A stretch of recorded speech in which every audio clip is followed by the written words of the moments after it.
আশিক রাসূল ভাইরা এখন তো অনেক রকমের দল বেরিয়েছে আমাদের সমাজের মধ্যে। একদল আছে মাজার ভাঙ্গালাও, মাজার মাজার ভাঙ্গালাও। আপনারা আমার কথা মনে কষ্ট নিন না। এ ভাইরা শরীয়তের ফতোয়া, একজন সাধারণ মানুষের কবরের মধ্যে বসে থাকা, সাধারণ মানুষের কবরের মধ্যে আজে বাজে আচরণ করা সম্পূর্ণরূপে হারাম, ঠিক কিনা ভাই? কেন? ইসলাম বলতেছে তুমি যদি কোনো মাইয়াতের কবরের পাশ দিয়ে যাও, তুমি তাকে সালাম জানাও, আসসালামু আলাইকুম ইয়া আহলাল কবর। এটা কি শুধু ওলি আল্লাহদের না, সাধারণ মানুষের কবর দিয়ে যখন যাবে তখন তুমি সেখানে সালাম জানাও, আসসালামু আলাইকুম ইয়া আহলাল কবর। মাইয়া তোমার সালামের জবাব রিফলে দিবে। এই আশিকে রাসূল ভাইরা, সাধারণ মানুষের কবরের পাশ দিয়ে যাওয়ার সময় আপনাকে আদব রক্ষা করতে হয়।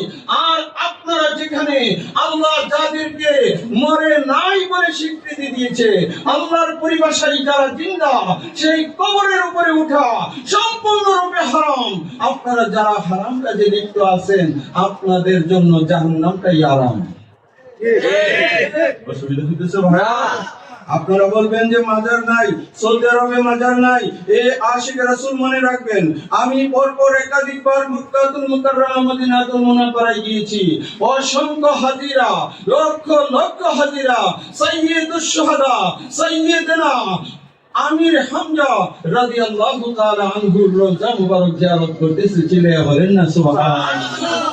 আমি গুনাহগার অসংখ্য হাজীদেরকে সাথে নিয়ে সেইখানে মিলাদ কিয়ামের পরে মুনাজাত করেছি।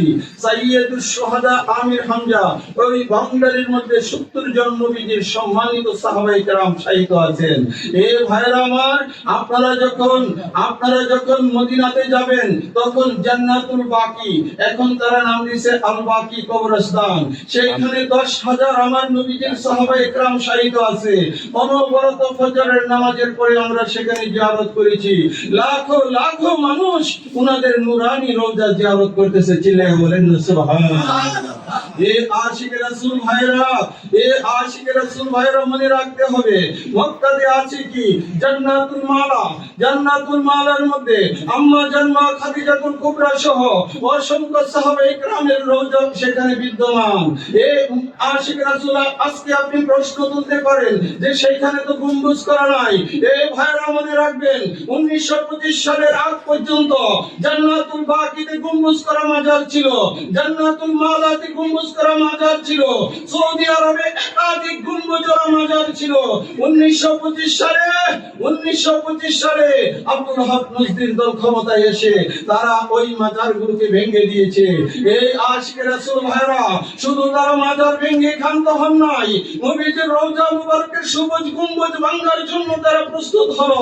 আমাদের ভারতবর্ষ থেকে 10 লক্ষ লোক তৈরি হয়ে গেল যে আমরা নবীর রওজাতে যাব।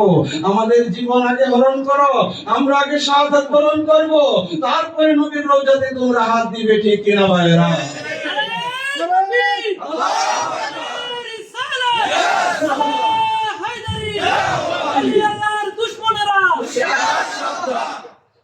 এ আশিকে রাসূল ভাইরা, আজও বাংলার জমিনে আপনি দেখেন আমরা মুসলমান হয়েছি বাবা শাহজালাল রহমাতুল্লাহি আলাইহি, বাবা শাহপরান রহমাতুল্লাহি আলাইহি উনাদের বদৌলতে, ঠিক কিনা ভাইরা?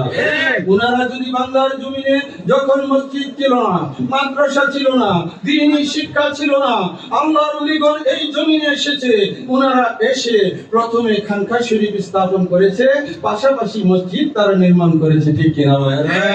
সেইখানে কোরআন শরীফ আমাদেরকে শিক্ষা দিয়েছে, আমাদের মাথায় টুপি পরিয়েছে, আমাদেরকে পাঞ্জাবি দিয়েছে।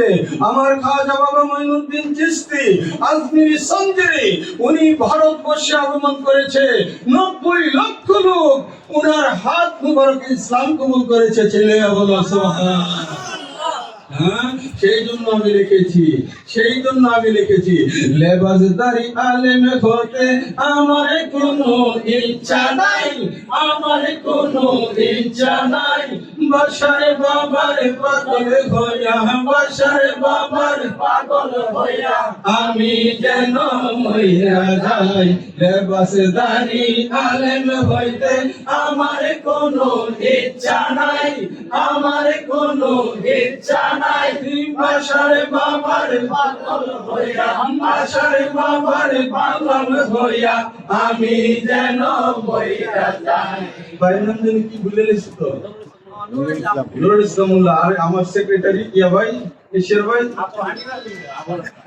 আবু হানিফা ভাই মনে করে শুনিয়ে না অনেকদিন পরে করে দেয়া তো যাই হোক আমার ভাইয়েরা সবাই এখানে উপস্থিত আছে আরে ভাই মাজার ভাঙ্গা মোল্লা হওয়ার আমার কোনো ইচ্ছা নাই যে ইলম অর্জন করার পরে আল্লাহর ওলির মাজারে সবল চলে ওই রকম আলেম হওয়ার আমার কোনো ইচ্ছা নাই লেবাসদারি পীর হওয়ার কোনো ইচ্ছা নাই সেই পীরেরা লেবাস লুবাস লাগাই আমি পীর হয়ে গেছি পীর হইতে গেলে বৈধ সনদ লাগে পীর হইতে গেলে কামেল মুর্শিদের ইজাজত লাগে পীর হইতে গেলে আল্লাহর ওলির সহবতে কিছুটা সময় কাটানো লাগে ঠিক কি না ভাই লেবাসদারি আলেম হইতে লেবাসদারি আলেম হইতে আমার কোনো ইচ্ছা নাই আমার কোনো ইচ্ছা নাই বাসার বাবার গোলাম হইয়া বাসার বাবার গোলাম হইয়া আমি যেন মইরা যাই লেবাসদারি আলেম হইয়া আমার কোনো ইচ্ছা নাই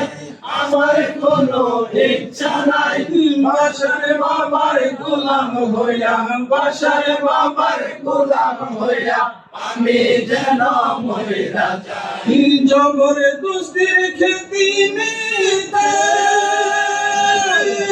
জবরে দুস্তির খেতি নিতে চাই না আমি এই জগতে জবরে দুস্তির খেতি নিতে জবরে দুস্তির খেতি নিতে চাই না আমি এই জগতে বাসারে বাবার রিয়া জতে বাসারে বাবার রিয়াজতে আমি যেন দিন কাটাই লেবাসদারি আলেম হইতে আমার কোনো ইচ্ছা নাই আমার কোনো ইচ্ছা নাই বাসারে বাবার গোলাম হইয়া বাসারে বাবার গোলাম হইয়া আমি যেন মইরা যাই আমার যত চাওয়া পাওয়া জানে আমার মালিক মৌলা আমার যত চাওয়া পাওয়া আমার যত চাওয়া পাওয়া জানে আমার মালিক মওলা তিনি দিতে আসে দিতে থাকবে দিতে আসে দিতে থাকবে আমার কোনো চিন্তা নাই লেবাসদারি আলেম হইয়া আমার কোনো ইচ্ছা নাই আমার কোনো ইচ্ছা নাই বাসার বাবার গোলাম হইয়া বাসার বাবার গোলাম হইয়া আমি যেন মইরা যাই ঘুরে বলেন ঠিক কিনা আল্লাহর ওলির গোলামিতে থাকতে রাজি আছি কিনা আমরা তখনও ছিলাম এখনো আছি বাবা বাসরের প্রেম নিয়ে যেন কবরে যেতে পারি এটাই আমরা আরাধনা করি ঠিক কিনা ভাই উনি যদি আমার সাথে থাকে আমার কোনো চিন্তা আছে উনি আল্লাহ আমার কথাগুলো একবারে সাধারণ সিম্পল কথাগুলি আমি বুঝাইতেছি ওলি আল্লাহ ওলি শব্দের অর্থ কি বন্ধু বন্ধু আল্লাহ কার বন্ধু আল্লাহর বন্ধু আমার আল্লাহ যেখানে আল্লাহর ওলি সেখানে ওলি যেখানে আমার আল্লাহ সেখানে ঠিক কিনা ভাই কাজী আইনুল বেবে বলে কাজী আইনুল বেবে বলে সুখে দুঃখে সর্বকালে থাকো মৌলার ইন্তজারে থাকো মৌলার ইন্তজারে তোমার কোনো চিন্তা নাই লেবাসদারি আলেম হইতে আমার কোনো ইচ্ছা নাই আমার কোনো ইচ্ছা নাই বাসার বাবার গোলাম হইয়া বাসার বাবার গোলাম হইয়া আমি যেন মইরা যাই